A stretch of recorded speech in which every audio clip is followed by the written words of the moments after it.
कविता वीरों की पूजा। इस कविता के रचयिता हैं श्याम नारायण पांडे।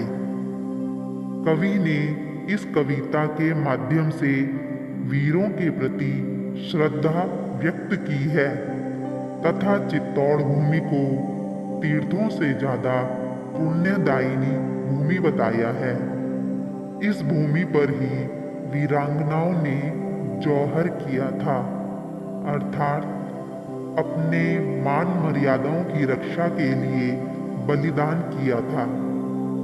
कवि ने भारतीय नारियों को पूजनीय बताया है।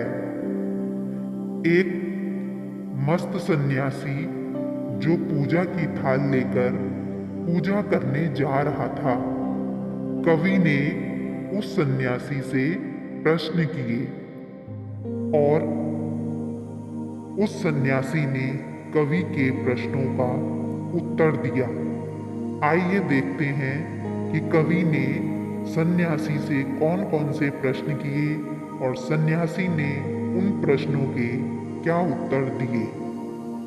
थाल सजाकर किसे पूजने चले प्रातः मतवाले, कहाँ चले तुम राम नाम का पीतांबर तन पर डाले। कवि श्याम नारायण पांडे मतवाले सन्यासी से पूछते हैं कि हे सन्यासी, तुम प्रातःकाल पूजा की थाल को सजाकर किसकी पूजा करने जा रहे हो और राम नाम से अंकित ये पीला वस्त्र ओढ़कर कहाँ चले जा रहे हो। इधर प्रयाग न गंगा सागर, इधर न रामेश्वर काशी, इधर कहाँ है तीर्थ तुम्हारा, कहाँ चले तुम सन्यासी।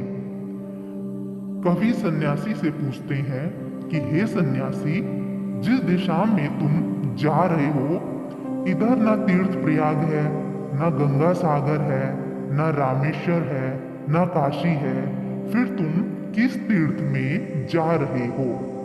चले झूमते मस्ती से क्या तुम अपना पथ आए भूल, कहाँ तुम्हारा दीप जलेगा, कहाँ चढ़ेगा माला फूल।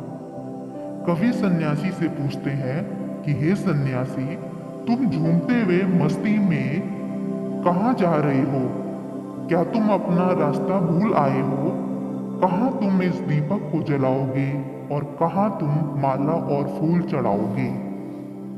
सन्यासी कवि के प्रश्नों का उत्तर देते हुए कहते हैं कि मुझे न जाना गंगा सागर, मुझे न रामेश्वर काशी, तीर्थराज चित्तौड़ देखने को मेरी आंखें प्यासी। कवि के प्रश्नों का उत्तर सन्यासी इस प्रकार देते हैं कि मुझे ना तो तीर्थ गंगा सागर जाना है, न रामेश्वर और काशी जाना है, मुझे तो तीर्थराज चित्तौड़ जाना है। मेरी आंखें तीर्थराज चित्तौड़ को देखने के लिए तरस रही हैं। अपने अटल स्वतंत्र दुर्ग पर सुनकर बैरी की बोली, निकल पड़ी लेकर तलवारें जहां जवानों की टोली।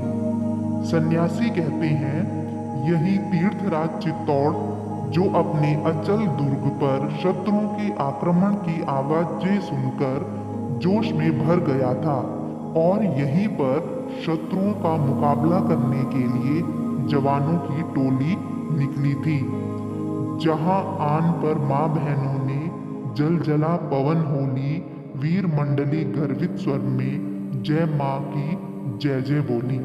सन्यासी कहते हैं और यही चित्तौड़ पर माँ और बहनों ने अपने मान मर्यादाओं की रक्षा के लिए जौहर की आग जलाकर अपना जीवन समाप्त किया था तथा जहां वीरों की मंडली ने गर्वित स्वर में जय माँ जय मातृभूमि की घोषणा करते हुए शत्रुओं का मुकाबला करने के लिए निकली थी। सन्यासी कहते हैं कि सुंदरियों ने जहां देश हित जौहर व्रत करना सीखा, स्वतंत्रता के लिए जहां पर बच्चों ने भी मरना सीखा। सन्यासी कहते हैं इसी तीर्थराज चित्तौड़ में वहां की सुंदर स्त्रियों ने देश के हित में जौहर व्रत करना सीखा था, अर्थात अपनी मान मर्यादाओं के खातिर आग की लपटों में अपना जीवन समाप्त किया था और जहां पर बच्चों ने भी मातृभूमि की रक्षा के लिए अपने प्राणों का त्याग करना सीखा था, वहीं जा रहा पूजा करने लेने सतियों की पदधूल, वहीं हमारा दीप जलेगा, वहीं चढ़ेगा माला फूल। सन्यासी कवि से इस प्रकार कहते हैं, मैं इस पूजा की थाल को लेकर उन्हीं सतियों के पैरों की धूल को स्पर्श करने जा रहा हूँ। वहीं मैं इस दीपक को जलाऊंगा और वहीं माला और फूल चढ़ाऊंगा। धन्यवाद।